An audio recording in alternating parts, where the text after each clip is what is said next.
On February 21st, 1924, my grandmother Clara and her twin sister Amelie were born in Vienna, Austria to Nathan and Hilda Aaron.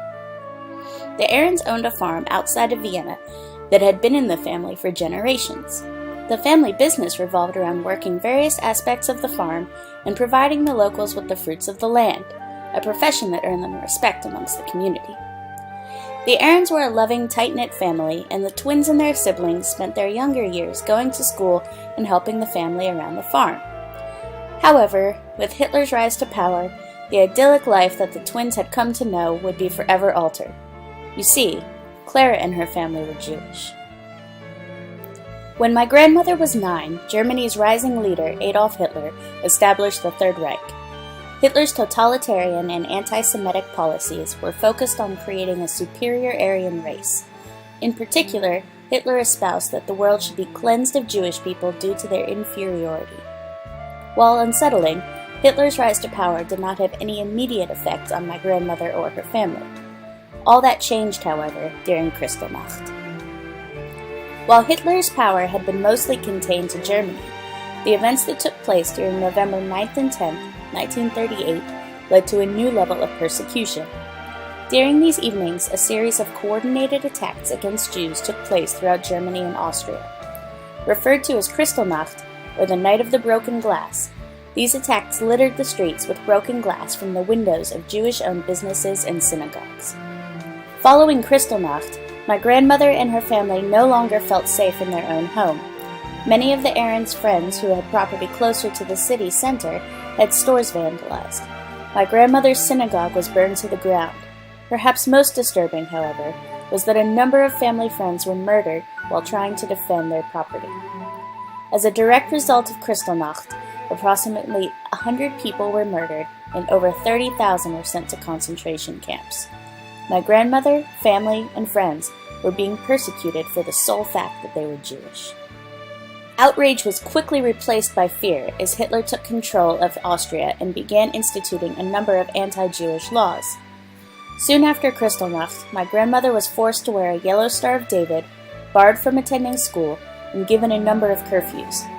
The Aaron family farm quickly became unprofitable as Hitler banned the family from selling goods to the community. My grandmother's family had no option but to comply. If you were found to be in violation of the laws, you would either be shot or sent to a concentration camp. Initially, my grandmother's family was able to avoid attention because they lived on the outskirts of town. However, conditions soon worsened throughout Austria, and my grandmother's family was placed on a list to be sent to Dachau, one of the deadliest concentration camps. Fortunately, my grandmother and her family were not the only ones outraged by Hitler's invasion of Austria. In the wake of Kristallnacht, Jewish and Quaker leaders requested aid from Neville Chamberlain, the Prime Minister of England. Part of the request focused on granting temporary admission to unaccompanied Jewish children aged between 0 and 17.